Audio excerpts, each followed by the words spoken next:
Have you ever felt an ache of loneliness so profound it swallowed every sound, every smile, even when surrounded by familiar faces? Now, imagine that feeling in your own home, standing beside the one you swore to cherish forever. This was Ilara Vance's silent reality.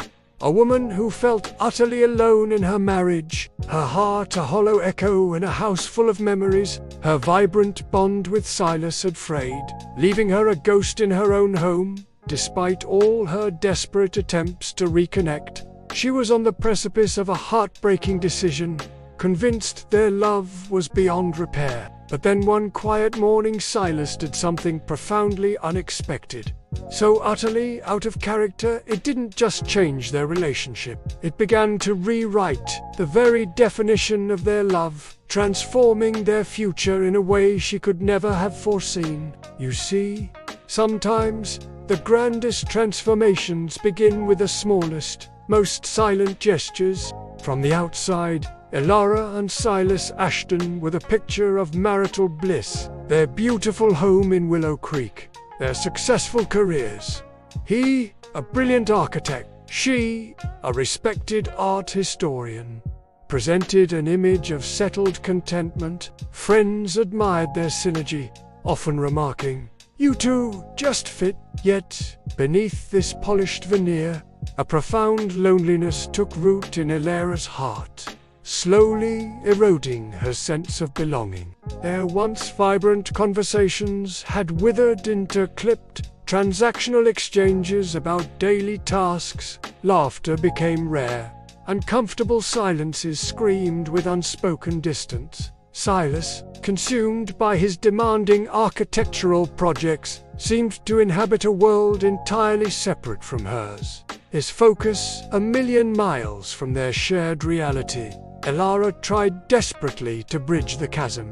She initiated heartfelt talks that dissolved into awkward silences, suggested romantic getaways, met with polite nods that never materialized. She even left tender notes, hoping to reignite a flicker of their past warmth. But every effort, every vulnerable outreach, met with the same disheartening results: a courteous dismissal, a hurried explanation, an exhausted sigh.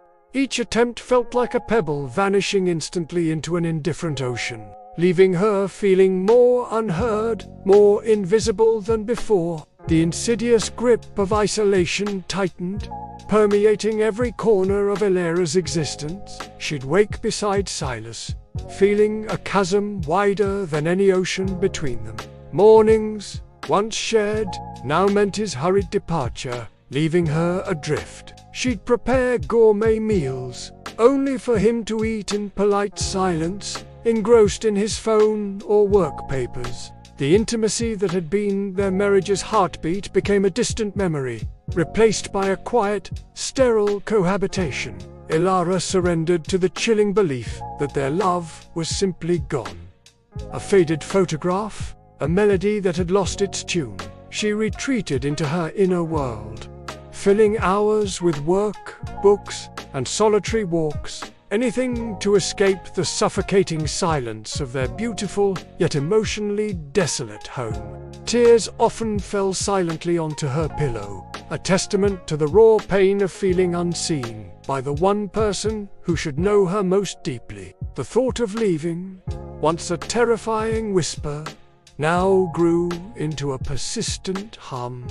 Promising release from this gilded cage, she meticulously planned her escape, charting a course for a future where, though physically alone, she wouldn't endure the soul-crushing agony of profound loneliness within a supposed union.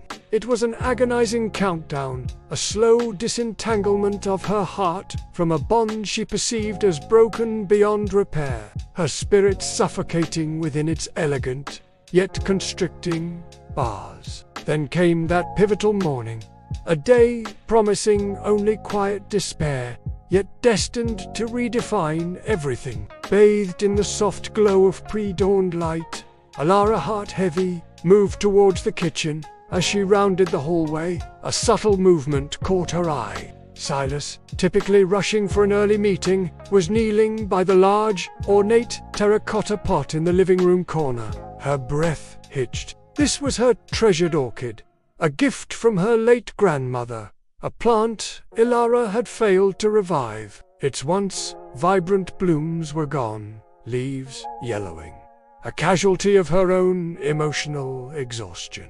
Silas, who never cared for plants, was now gently, almost reverently, misting its parched leaves with a small spray bottle. His movements were slow, deliberate, each spray a quiet act of focused attention. He meticulously picked up a tiny brown leaf, placing it gently into a wastebasket, his brow furrowed in concentration, his actions so utterly foreign, so unexpected, they felt sacred. He didn't look up, didn't acknowledge her, he just continued, his quiet devotion a stark contrast to their usual hurried mornings. Ilara stood transfixed. This wasn't about the orchid. This was about her, about something she loved, something she mourned in silence, something she had allowed to wither. And here he was, Silas, seemingly oblivious to her struggles, quietly tending to a tangible piece of her unspoken grief. He adjusted the pot for the morning sun, then, as if jolted back to reality, stood up, grabbed his briefcase, and left for work with his usual hurried "see you tonight." No explanation, no fanfare, just a quiet, unexpected act of profound, silent care, leaving Ilara in the quiet aftermath, wondering if she had dreamt it. For days, the bewildering yet profoundly moving image of Silas kneeling by the orchid replayed in Ilara's mind. She observed the plant, noticing new, vibrant green shoots emerging. A tiny bud appeared. It wasn't a miracle cure, but a steady, quiet resurrection, a testament to consistent care. And with each new leaf, each sign of life in the orchid, Ilara noticed other shifts in Silas. He was no longer glued to his phone at dinner, occasionally meeting her gaze and holding it, a flicker of genuine connection passing between them. He started leaving her favorite mug, cleaned and filled with fresh coffee, prepared exactly as she liked it. A silent acknowledgement of her preferences, an attentiveness she hadn't experienced in years. Sometimes, she'd hear him humming a forgotten folk tune from their courtship days while doing dishes. These weren't grand declarations. They were whispers, tiny gestures of presence, of seeing her. He hadn't transformed overnight, but he was undeniably here, truly present, in a way he hadn't been for eternity. Ilara, in turn, found herself slowly softening, daring to allow a fragile tendril of hope to unfurl. She started leaving small, handwritten notes of gratitude on his pillow.